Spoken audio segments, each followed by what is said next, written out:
압살롬의 반역이 진압되고 이제 이스라엘의 왕이 다시 요단강을 건너서 왕의 보좌가 있는 왕궁으로 돌아오려고 하고 있는데요.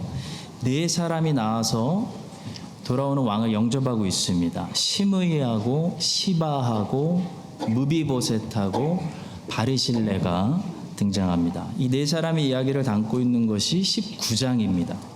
자, 오늘은 특별히 시므이의 이야기를 집중할 건데요. 사면을 받고 있는 시므이를 용서하고 있는 이스라엘의 왕, 이걸 보면서 한 해를 마무리하면서 사면이 필요한 여러분과 저의 모습과 은혜를 베풀어 주시기 원하시는 예수 그리스도의 모습을 묵상하도록 하겠습니다. 자, 첫 번째로 행위가 아니라 회개를 통해서 사면을 받을 수 있다는 사실입니다. 한 해를 마무리하면서 여러분 많은 생각들을 하실 것 같아요.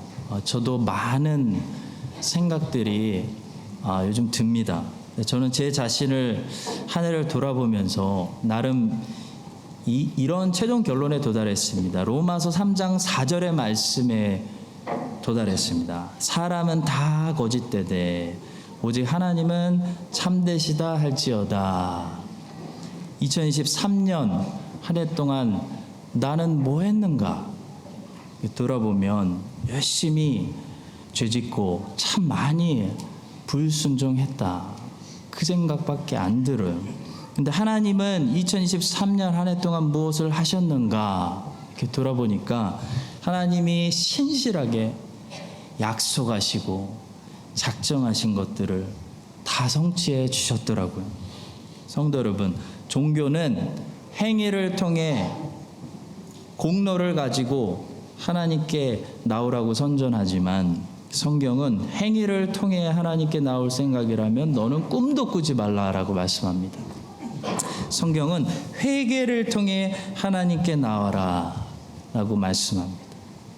성경은 사람이 전적으로 부패했기 때문에 행위를 통해 하나님께 나오는 것이 불가능하다라는 것을 우리에게 자주 보여주고 있어요. 이걸 정말 잘 알려주려고 하는 거예요. 한번 읽어보십시오. 제가 읽겠습니다. 사람은 에덴에서 이미 실패했습니다. 홍수에는 곧바로 바벨탑 이야기가 나옵니다. 또 실패합니다. 아브라함을 부르셨지만 아브라함은 애굽으로 가버렸어요. 그래서 실패했고, 그러나 하나님이 회복시키십니다. 이스마엘을 낳아버렸고 실패했고, 그러나 하나님이 또 회복시키십니다.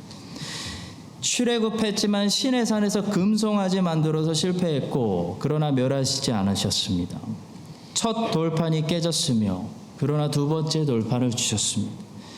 가데스바네아에서 불순종했고 그러나 또 새로운 60만 명을 세워주셨습니다.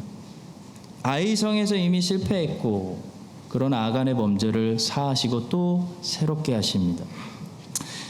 다윗에게 소금 언약을 주셨으나 간음죄에 실패했고 결국 성전이 불타고 그들은 포로로 끌려갔습니다. 그래도 남은 자들을 남기시고 언약을 유지하십니다. 포로 귀환 후에도 그들은 예배에 실패했습니다. 그들은 형식 예배를 드렸습니다. 그래도 신실하게 메시아를 보내주셨습니다. 그러나 그 메시아를 십자가에 못 박았습니다. 그러나 다시 살리셨습니다. 성경이 말씀하는 구원은요, 절대로 하나님과 사람의 협력 사역이 아닙니다. 사람은 다 거짓되되 하나님은 참되십니다. 구원은 하나님의 주권적인 사역입니다. 그래서 구원은 하나님의 은혜요, 하나님의 선물이다. 성경이 말씀하는 거예요. 오늘 본문에서 시므이가 다윗에게 용서받았어요. 근데 그것이 시므이와 다윗의 협력 사역인가요? 시므이가 다윗에게 선물 보따리 가져와서 바치고, 시므이가 다른 사람들보다 제일 먼저 다윗을 마중 나오고, 시므이가 베냐민 지파 사람들 1000명 다윗에게 데려갔기 때문에 시므이가 다윗에게 사면받은 건가요? 16장에서 이 시므이의 잘못을 똑똑히 봤던 우리들은 시므이의 사면이 시므이의 행위 때문이 아니고 전적으로 다윗의 자비 때문이다. 다윗의 은혜 때문이다. 우리가 인정하지 않을 수 없습니다. 다윗이 압살롬을 피해서 도망갔을 때 시므이가 그를 따라오면서 흙을 뿌리면서 욕을 했습니다. 저주를 했어요. 혹시 잊어버리셨을까 봐 다시 한번 그때 그 장면을 보여드리겠습니다. 시므이가 나오면서 계속하여 저주하고, 시므이가 저주하는 가운데 이와 같이 말하니라. 피 흘린 자여, 사악한 자여, 가거라 가거라. 우리는 여기서 아무 힘없이 로마 사람들에게 붙잡혀서 십자가에 못 박히신 예수님에게 사람들이 저주하고, 십자가에 못 박으소서, 십자가에 못 박으소서 라고 외쳤던 소리를 기억하게 됩니다. 사울의 족속의 모든 피를 여호와께서 내게로 돌리셨도다. 그를 이어서 내가 왕이 되었으나 여호와께서 나라를 내 아들 압살롬의 손에 넘기셨도다. 보라, 너는 피를 흘린 자이므로 화를 자초하였느니라 하는지라 하고 마음껏 저주하고 조롱했습니다. 이게 다윗의 면전에 대놓고 네가 무슨 왕이야, 넌 이제 끝났잖아 하면서 욕을 하고 저주를 퍼붓던 시므이예요. 여러분, 그 시므이가 다윗에게, 다시 왕이 돼서 돌아오는 다윗에게 무슨 행위로 용서를 받겠어요? 행위가 아니라 회개예요. 회개. 여러분, 회개는 자기 잘못을 인정하고 돌아오는 것이 회개입니다. 시므이는 다윗이 돌아온다는 소식을 듣고 급하게 나가가지고 제일 먼저 달려가가지고 다윗을 모셔오려고 나룻배를 띄우고 자기는 요단강 물속에 들어가가지고 왕에게 가서 그 앞에 엎드렸습니다. 그리고 왕을 영접했습니다. 그리고 이렇게 고백합니다. 왕께 아뢰되 내 주여 원하건대 내게 죄를 돌리지 마옵소서. 내 주 왕께서 예루살렘에서 나오시던 날에 종의 패역한 일을 기억하지 마시오며 왕의 마음에 두지 마옵소서. 왕의 종 내가 범죄한 줄 아옵기에 오늘 요셉의 온 족속 중 내가 먼저 내려와서 내 주 왕을 영접하나이다.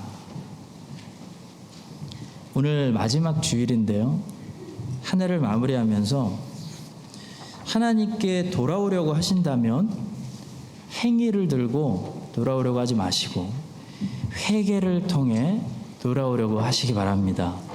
회개한다는 것은 오늘 본문의 시므이의 모습이에요. 자기를 겸비 낮추고 왕과 더 이상 싸우는 것이 아니라 왕 앞에 항복하는 것을 말합니다.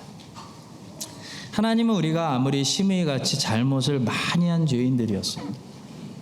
아무리 골고다에서 나사렛 예수를 욕하고 저주하고 당신이 무슨 왕이야 라고 했어도 우리의 잘못을 인정하며 요나 시대 때 니느웨 사람들처럼 겸비하게 낮추며 하나님과 더 이상 싸우지 않고 하나님께 항복하며 백기를 들고 돌아오면요, 우리 자비로우신 하나님께서는 우리를 받아주시고 우리의 죄를 사면해 주세요.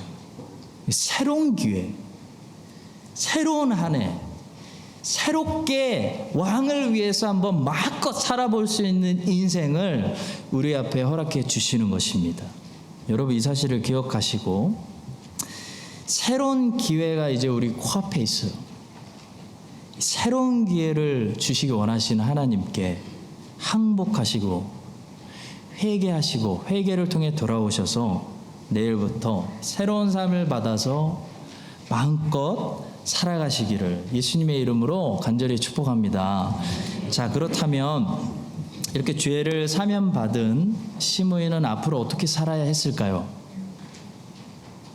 그는 왕에게 과거에 잘못했던 사람으로서 앞으로는 누구보다도 왕을 잘 섬기고 왕의 사면의 결정이 부끄러워지지 않도록 변화된 삶을 살았어야 한다는 겁니다.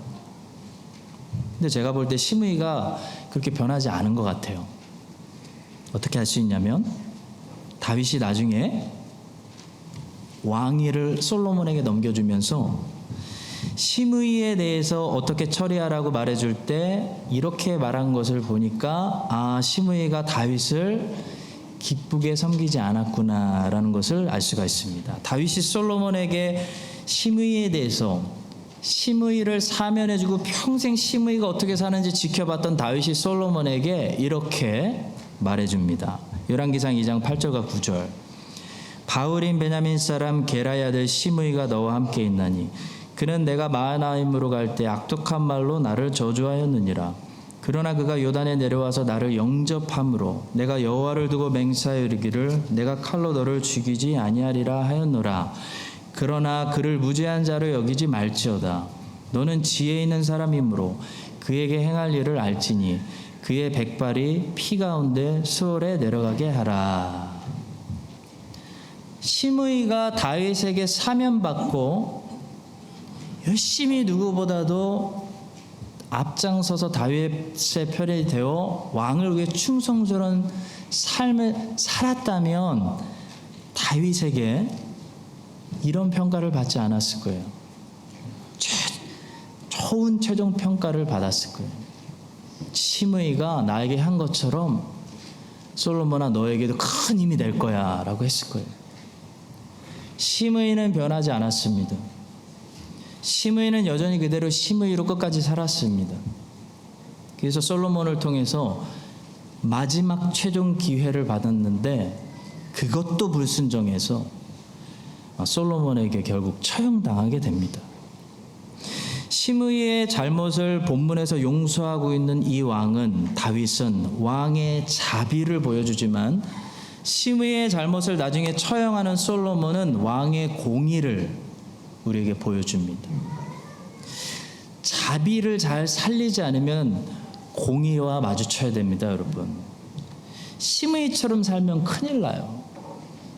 나는 예수를 믿는다고 동의하기 때문에 입술로 고백했기 때문에 용서받았다고 사면받았다고 그거 붙들고 전혀 열매가 없는데도 내가 천국 간다고 생각하면 큰일 나시는 거예요. 성경은 행위가 구원의 근거가 아니라고 말하지만 행위가 없어도 된다고 말하고 있지는 않습니다. 성경은 행위가 없는 믿음은 죽은 믿음이라고 말합니다. 성경은 행위가 구원의 근거가 아니라 구원의 결과라고 말하고 있습니다. 시므이가 자기의 행위가 아니라 다윗의 자비로 용서를 받았다면 이제부터 시므이는 충성스럽게 섬기는 변화된 행위로 자기가 받은 그 사면의 은혜를 입증해야 되는 거예요. 근데 그렇게 살지를 않았어요. 전혀 그렇게 살지를 않았어요. 그걸 보니까 그의 회개는 진짜 회개가 아니라 단지 다윗의 복수가 두려워서 순간적으로 위기를 모면하려고 했던 도피적인 목적의 회심이었구나, 잘못된 회심이었구나 라는 것을 알 수가 있는 거예요. 성도 여러분, 종교는 행위를 구원의 근거로 제시하고 저 가운데 있는 이단들은 행위를 믿음과 함께 구원의 근거로 제시해서 협력사역을 주장하지만 진리는 오직 은혜로 오직 믿음을 통해서 사하심을 받는다. 죄인이 하나님께 받아들여진다. 인정받는다라고 말씀합니다. 그렇지만 기독교는 거기까지만 말씀하는 것이 아니에요.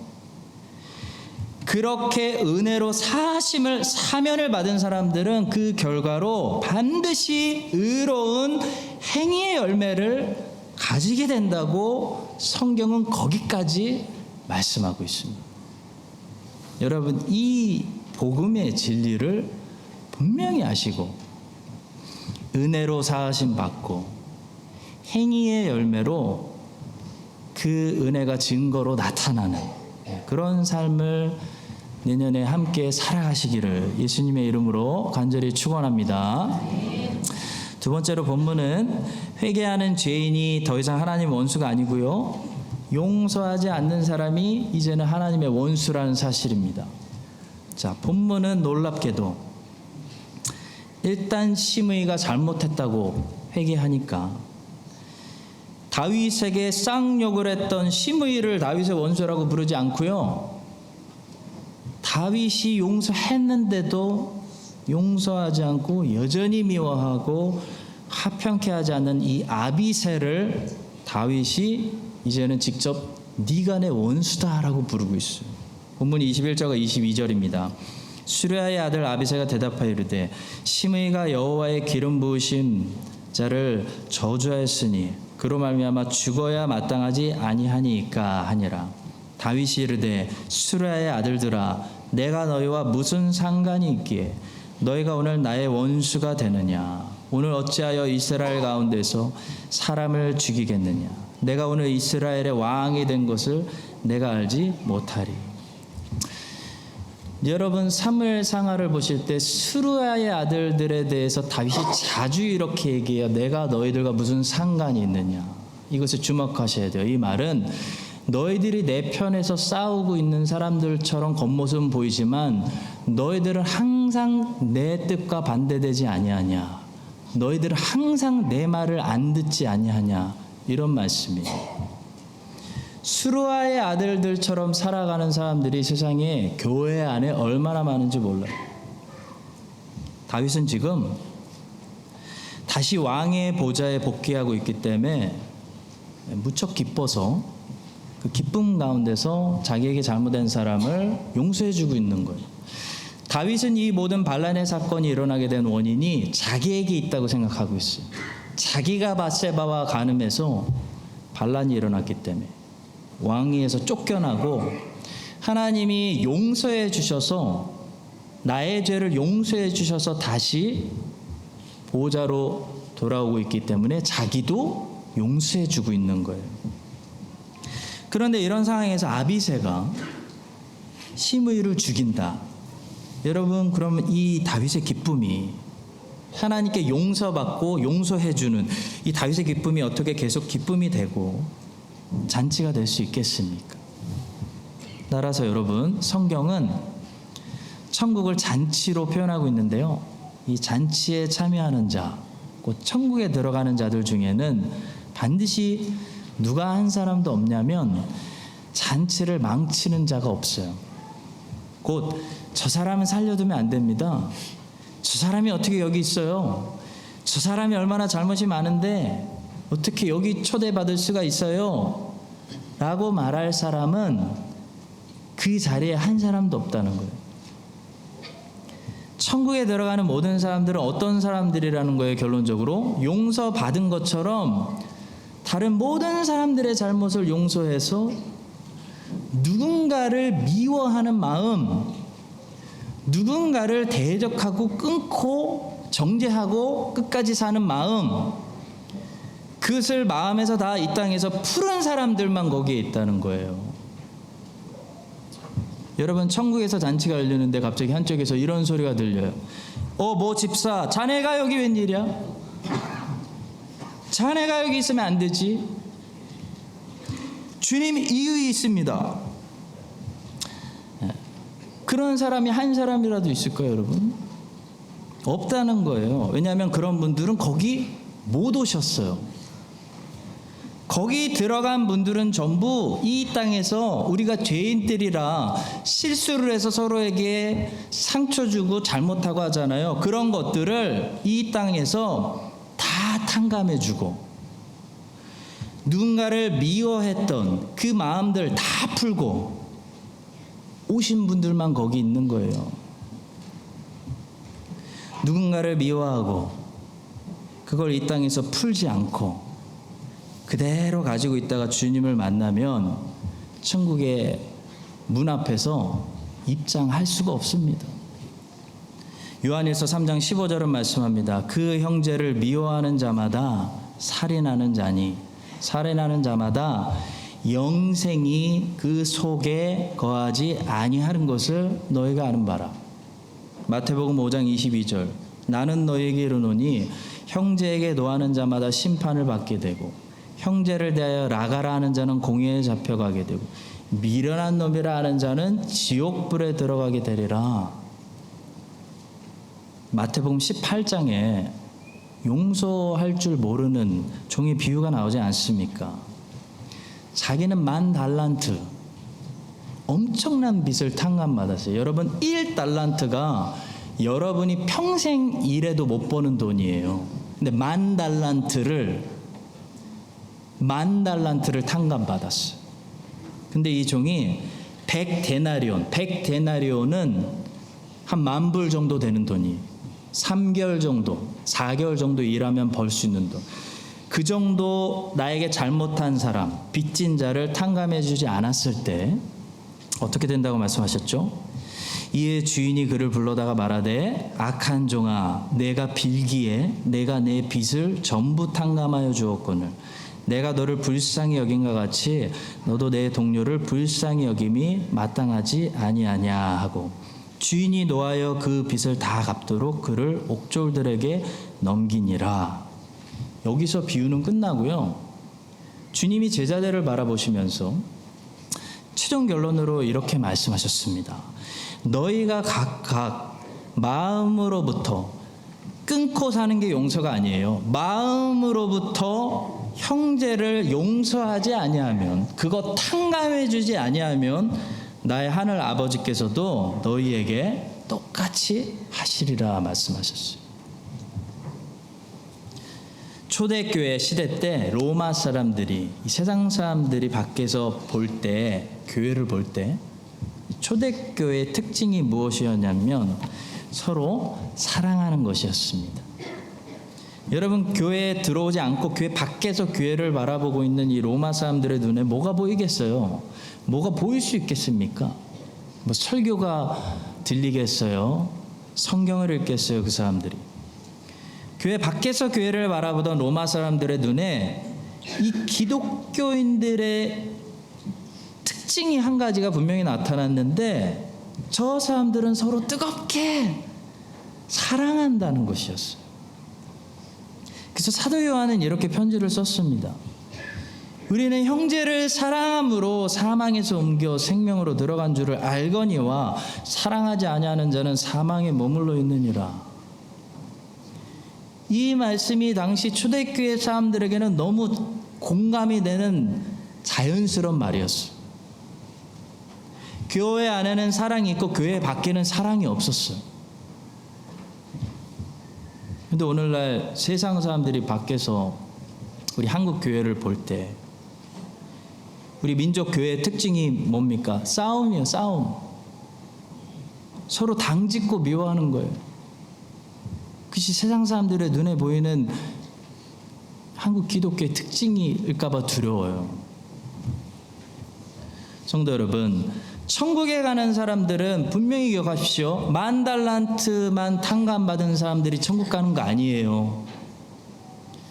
천국에 가는 사람들은 주님께 10,000달란트 탕감 받고 나에게 어쩔 수 없이 죄인들끼리 살아가느라고 나에게도 잘못을 저지른 사람들의 100데나리온도 탕감해준 사람들이 천국에 들어가는 거예요.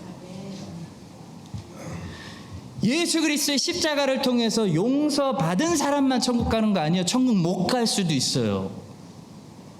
용서받고 용서해준 사람들만 천국 가는 거예요. 오늘이 올 한 해 이제 마지막 날입니다. 우리 내일부터 우리 한인장로교회 주의 백성들 모두 새롭게 살아야 합니다. 그러려면 이제 과거에 나에게, 우리가 서로 죄인인지라 저는 여러분에게 얼마나 잘못과 실수를 많이 했어요. 저는 얼마나 괴롭겠어요. 나에게 잘못했던 사람들의 그 잘못은 탕감해 줘야 되는 거예요. 용서하시고 탕감해 주십시오. 그것이 우리에게 합당하고 마땅합니다. 왜냐하면 주님께서 10,000달란트, 헤아릴 수 없는 우리의 큰 잘못을 용서해 주셨기 때문이에요. 여러분, 이 사실을 기억하시고 회개하고 예수 안에서 10,000달란트 탕감 먼저 받으시고 100데나리온 살아가시면서 평생 탕감하시고, 미움 품으시면 안 돼요, 여러분. 미움이 지옥의 영역이에요. 미움이 들어오면 내 안에 지옥의 나라가, 마귀의 통치 영역이 생기는 거예요. 미움, 누구를 향한 멀리 있는 사람, 그런 사람들도 미움을 온전히 다 버리시기를 축원합니다. 사랑의 열매, 사랑의 영역이, 사랑의 열매가 하나님의 통치, 하나님의 나라예요. 이 사랑의 열매를 온전히 맺어서 다 함께 천국을 누리는 크라이스트처치 한인장로교회 새해가 되시기를 예수님의 이름으로 간절히 축원합니다. 마지막 세 번째로, 다윗은 하나님 나라 중심의 사람이었기 때문에 이렇게 시므이를 기꺼이 용서할 수 있었던 것입니다. 여러분, 착한 사람이 용서하는 게 아니에요. 하나님 나라 중심의 사람이 용서할 수 있는 겁니다. 다윗은 착했기 때문에 시므이를 용서한 게 아닙니다. 우리는 언제 이 실수가 많은, 죄가 많은 우리 형제들끼리 이렇게 살면서 아웅다웅 살면서 서로 실수하잖아요. 서운하잖아요. 그럴 때 서로에게 관대할 수 있냐면 허물을 덮어주고, 하나님 나라를 생각하는 하나님 중심의 사람이 될 때 형제의 과실이 쉽게 용서가 되고 형제 허물을 덮어주고 서로에게 관대할 수가 있는 거예요. 다윗은 절대로 그냥 제가 볼 때 착한 사람 아닙니다. 만만한 사람 아니에요. 다윗이, 여러분, 암몬 자손들이 다윗이 보낸 사신들 수염 자르고 옷 자르고 건드렸을 때 암몬 사람들 어떻게 가혹하게 부셔버렸는지 제가 보여드리겠습니다. 사무엘하 12장으로 돌아갑니다. 다윗이 모든 군사를, 화가 났어요. 모든 군사를 모아서 라빠로 가서 그곳을 쳐서 점령하고 그 왕의 머리에서 보석 박힌 왕관을 가져오니 그 중량이 금 1달란트라. 다윗이 자기의 머리에 쓰니라. 다윗이 또 그 성읍에서 노략한 물건을 무수히 내오고 그 안에 있는 백성들을 끌어내어 톱질과 썰애질과 철 도끼질과 벽돌구이를 그들에게 하게 하니라. 암몬 자손의 모든 성읍을 이같이 하고 다윗과 모든 백성이 예루살렘으로 돌아가니라. 여러분, 이게 착한 사람입니까? 굉장히 무섭죠? 사람들 다 끌어내서 노예로 삼고 뺏어오고 노략하고, 자, 이렇게 가혹한 복수를 할 수 있는 왕이 시므이에게는 어떻게 이렇게 관대할 수 있었느냐? 시므이가 자기 욕했는데, 저주했는데 자비를 어떻게 베풀 수 있었나요? 암몬 자손들이 다윗이 보낸 사신들의 수염을 자르고 옷을 자르고 모욕을 주었을 때 다윗은 그것을 하나님 나라를 향한 공격으로 본 거예요. 하나님의 이름을 이 이방인들이, 이방신을 섬긴 사람들이 우습게 훼손하고 하나님 백성이 수치를 당하고 모욕을 당했기 때문에 하나님 나라를 위해서, 하나님 이름의 영광을 위해서, 주의 백성들을 위해서 가서 초토화시킨 거예요. 근데 다윗이 시므이에게는 어쩜 이렇게 관대하게 쉽게 용서를 베풀 수 있냐면요, 시므이가 자기를 욕했기 때문이에요. 자기 개인을 욕했기 때문에, 다윗을 욕했기 때문에. 시므이가 만약에 여호와를 욕했다면 다윗은 시므이를 살려둘 수가 없어요. 시므이가 다윗 개인을 저주하고 욕했기 때문에 다윗은 여호와께서 저주하게 하신 거다 하고 내버려뒀어요. 성도 여러분, 하나님 나라 중심의 사람은요, 자기 개인을 위해서 싸우질 않아요. 내가 욕먹는 거 별로 개의치 않아요. 오히려 네, 전 그런 사람이에요 라고 생각해요, 스스로. 근데 하나님의 이름이 욕을 먹을 때 이 사람들은 가만히 있지 않아요. 나가서 골리앗하고 싸우는 거예요. 다윗이 골리앗을 죽이려고 결심했던 결정적인 이유를 여러분 분명히 아셔야 돼요. 다윗이 곁에 서 있는 사람들에게 말하여 이르되 이 블레셋 사람을 죽여 이스라엘의 치욕을 제거하는 사람에게는 어떠한 대우를 하겠느냐? 이 할례받지 않은 블레셋 사람이 누구이기에 살아 계시는 하나님의 군대를 모욕하겠느냐? 골리앗이 실수한 거예요. 하나님의 이름을 건든 거예요. 다윗이 블레셋 사람에게 이르되 너는 칼과 창과 단창으로 내게 나아오거니와 나는 만군의 여호와의 이름 곧 내가 모욕하는 이스라엘 군대 하나님의 이름으로 내게 나아가노라. 다윗에게는 이 전쟁이 절대로 우리가 부르는 것처럼 다윗과 골리앗의 싸움이 아니었습니다. 다윗은 이 싸움을 누구의 싸움으로 생각하고 싸웠냐면요, 여호와의 이름과 여호와의 이름을 모욕하는 블레셋 사람과의 전쟁으로 생각하고 나가서 싸운 거예요. 다윗은 다윗을 위해서 한 번도 싸운 적이 없습니다. 다윗은 여호와를 위해서 싸우는 인생을 살았습니다. 성도 여러분, 하나님 나라가 중심인 사람은 자기를 욕하는 사람들하고 싸우지 않아요. 자기 중심인 사람이 자기를 욕하는 심의와 맨날 싸우는 거죠. 하나님 나라가 중심인 다윗은 심의는 욕하게 놔두고 누구와 싸웠냐면 여호와의 이름을 멸시하는 블레셋 사람, 여호와의 이름을 멸시하는 암몬 사람 가서 전쟁을 한 것입니다.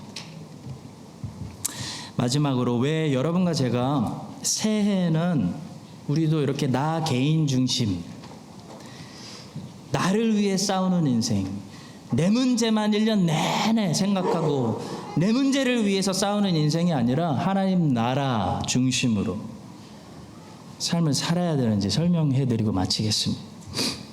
민수기에 보니까요, 이스라엘 군대를 계수했는데 60만 명 이상이 나왔어요. 여러분, 출애굽한 사람들이 한 200만 명 정도로 추측하는데 60만 명이 군인이었어요. 왜 이렇게 많은지 그 의미를 생각해 보셔야 됩니다. 일단 60만 명은 대군입니다. 누가 봐도 대군. 아수르가 이 메소포타미아 지역을 500년이나 성공적으로 길게 장악했을 때 최정예 부대 군대가 18만 5천 명이었어요. 그것도 굉장히 많은 숫자입니다. 이스라엘의 사사시대 때 남쪽에 있는 미디안이라는 나라가 최고의 군대를 가져서 노략하고 다닐 때, 약탈하고 다닐 때 군대 숫자가 13만 5천 명이었어요. 엄청난 숫자예요. 크라이처치에 사는 사람 4명 중에 1명이 군인인 거예요. 그런데 이스라엘이 60만 명의 군대를 가졌다니, 여러분, 이게 하나님이 능력이 딸려서 많은 군대 숫자가 필요했기 때문에 대군을 모으신 걸까요? 그런 의미일까요? 60만 명. 무슨 의미입니까? 60만 명이라는 대군이 모아지게 된 것은 이스라엘은 20세 이상이면 정상적인 남자가 누구나 예외 없이 군대에 입대했기 때문입니다. 다시 말해 60만 명은 대군이 아니라 전군을 의미하는 거예요. 이 나라의 정상적인 남자는 출애굽한 부르심받은 이스라엘 남자는 누구의 전쟁을 싸워야 되냐면 여호와의 전쟁을 싸워야 되는, 여호와의 이름을 위해서 싸워야 되는 책임을 가지고 있는 여호와의 솔저, 병사로 정체성을 가진 나라가 구약의 이스라엘이었던 거예요. 신약 성경은 교회를, 주의 구속하신 백성들을 에게 무슨 정체성을 줍니까? 에베소서는 야, 너희들 그리스도인들 중에 평신도 말고 누구만 앞에서 싸워라 라고 말하지 않습니다. 목사와 장로와 선교사만 전신갑주를 입어라 라고 말하지 않아요. 모든 구속하신 그리스도인들이 전신갑주, 쉽게 말하면 전투복으로 무장해라 라고 말씀하신다는 거예요. 성경은 선교사만 복음을 전해야 된다라고 말하고 있지 않습니다. 성경은 모든 그리스도인들이 그리스도의 병사로서 여호와의 말씀, 성령의 검을 손에 가지고 가르쳐야 된다, 전해야 된다라고 부르심하는 거예요. 곧 모든 그리스도인들이 여호와의 군대, 전군으로 부르심을 받았다는 것입니다. 사랑하는 성도 여러분, 구원은 하나님의 선물이고 은혜이지만 상은 보상입니다. 보상. 요한계시록 22장 12절은 상을 이렇게 약속합니다. 보라, 내가 속히 오리니 내가 줄 상이 내게 있어. 각 사람에게 행한 대로 갚아주리라. 그러니까 보상이에요. 여러분들이 이 땅에서 얼마나 싸우고 정복하고 결실하느냐에 따라 갚아준다는 보상입니다. 올 한 해도 하나님의 백성으로서 하나님 나라를 먼저 생각해 주시고 그 나라를 위해서 선한 영적 전쟁을 싸우신 이곳에 있는 이 충성스러운, 제가 봐도 존경스럽고 자랑스러운, 우리 주님 얼마나 자랑스러워하실까. 그 모든 주님의 병사들에게 우리 주님께서 열심히 여러분들이 순종한 만큼 각자에게 상을 주시기를 축복합니다. 내년에도 여러분과 제가 다윗처럼 나를 위해서 싸우는 것이 아니고 내 인생, 내 문제만 가지고 인생 싸우고 하는 것이 아니고 여호와의 이름을 위해서, 하나님 나라를 위해서, 예수의 복음을 위해서 선한 영적 싸움을 싸우시는, 그래서 2024년도 우리에게 큰 상이 있고 보상이 있는 그런 한 해가 되시기를 예수님의 이름으로 간절히 축원합니다.